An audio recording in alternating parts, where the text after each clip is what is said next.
Hello everyone, how are you doing?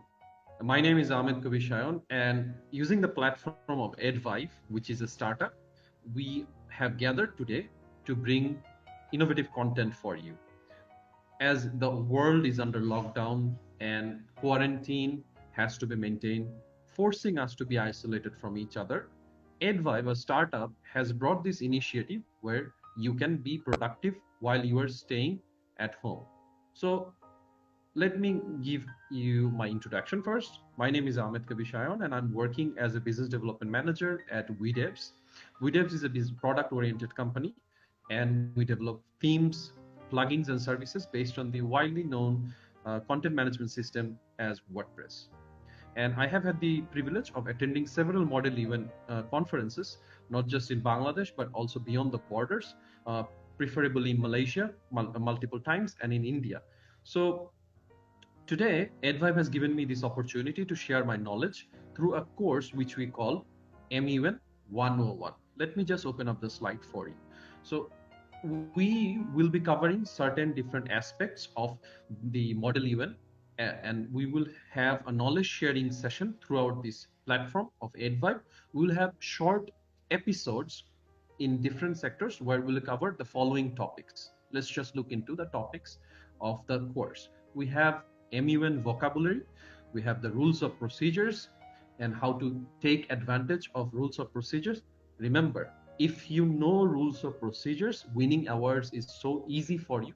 And if you don't know the rules of procedure, when you attend the model event conference, you will be totally lost. You won't be able to track what's happening. And then we'll be talking about drafting, which is an essential part of model event. The success of a model event simulation depends on the documentation, which is draft resolution, communiques, and reports. And finally, we'll look into a very, very complex topic, which is the amendment. And till date, I have seen pro manners struggling with amendment and the rules. So let's just dive into it with the introduction of model event and what that means.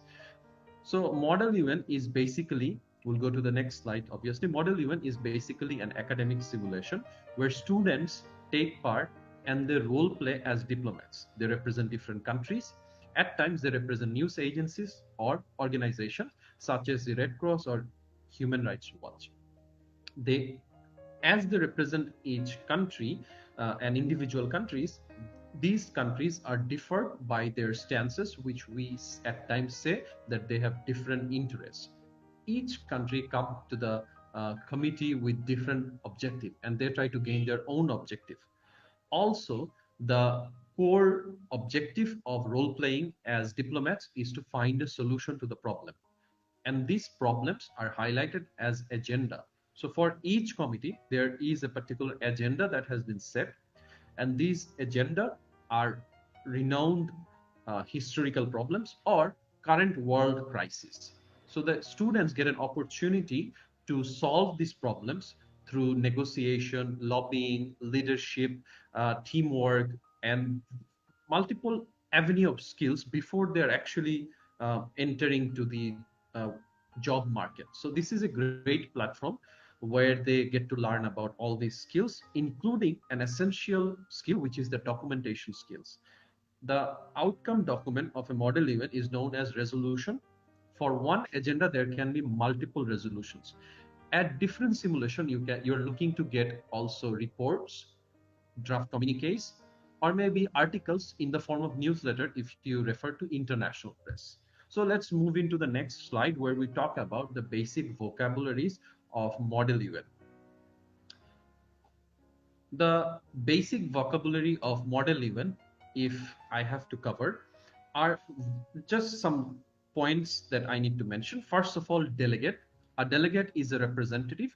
It could be for a country, news agency, or for an organization. So remember, the word delegate can be a verb, but in this case, it's a noun, which means someone representing a country.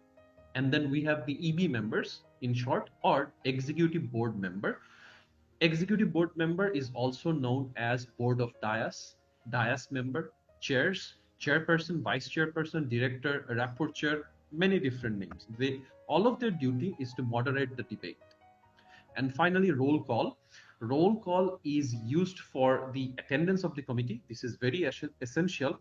All of these come into play with two key factors. Number one, motions, and then points, which we will go into detail further down the course. Let's move into the next slide where we talk about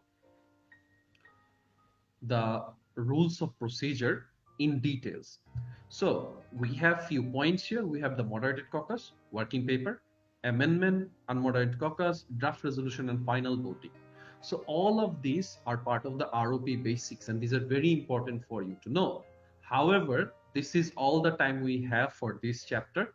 We invite you to join in for the next chapter, and we will be going through the details of MUN ROP basics when we resume next time. Until then, maintain social distancing and advance Eid Mubarak to you, and we will see you again.